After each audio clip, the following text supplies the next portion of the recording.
Welkom bij Extra Journaal, nieuws uit Curaçao, vers van de pers.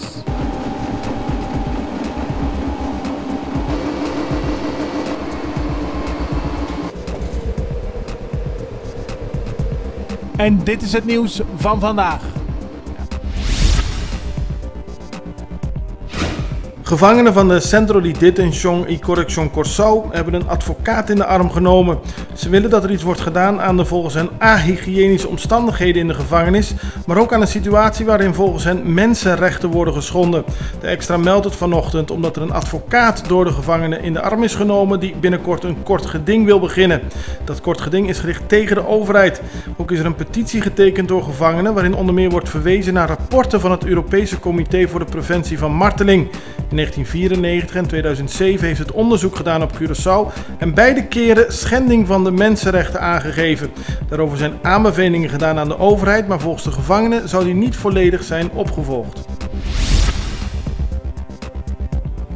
Alle vergunningen zijn klaar voor een Curaçao Multi-Commodity Center. Dat is een hub die op Curaçao rond de luchthaven moet verrijzen.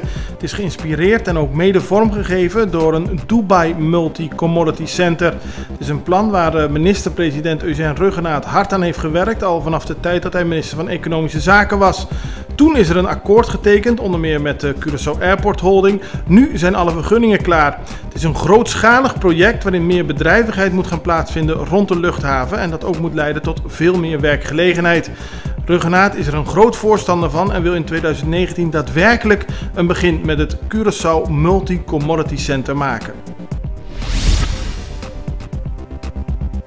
Er is een onderzoek gedaan naar 60.000 liter diesel dat lag opgeslagen in verschillende tanks op een industrieterrein in Heintje Kool. Eerder hadden buurtbewoners al geklaagd over de dieselstank, maar nu zegt de eigenaar dat al de diesel is gebruikt voor eigen gebruik, onder meer naar vrachtwagens. De onderzoekers van de dienst Economische Zaken willen weten of de diesel illegaal binnengekomen is op Curaçao en aan wie het verkocht is.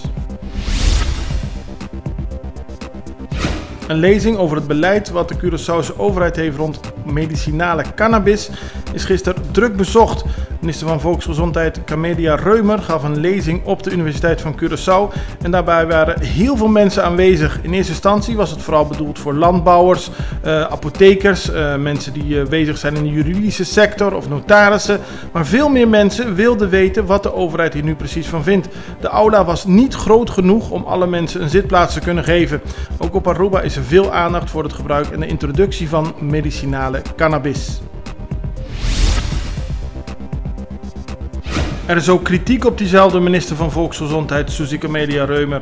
Zo vindt de Vereniging van Medisch Specialisten op Curaçao dat zij appels met peren vergelijkt. Camelia Reumer heeft vorige week in de Staten aangegeven dat de overheid veel minder geld kwijt is aan medisch specialisten die werkzaam zijn in het ziekenhuis in vergelijking met medisch specialisten die hun eigen praktijk hebben. Volgens Alexander Saleh van de Vereniging Medisch Specialisten op Curaçao is de minister niet juist bezig en creëert ze een politieke sfeer rond deze situatie. Hij legt uit in een brief dat er daadwerkelijk verschil is tussen een medisch specialist dat in het ziekenhuis werkt of iemand die privé een praktijk heeft en ook bijvoorbeeld de kosten voor de huur van het gebouw en divers personeel moet betalen. Het is een straatculture festival met een ideële boodschap Kaya Kaya. Eerder dit jaar werd de eerste versie gehouden. Op 22 december volgt de komende Street Culture Festival Kaya Kaya in Serie Otrabanda. Er zijn optredens, er is drank, er is voor allerlei gezelligheid, maar bovenal is de bedoeling om de buurtbewoners zichzelf te laten promoten en op die manier ook Serie Otrabanda van een andere kant te laten zien. Er is veel vraag naar het festival dat gratis is, dus iedereen die wil komen, kom op tijd. Er is weinig overgebleven van veel huizen in een achterstandswijk in de stad Manaus in Brazilië.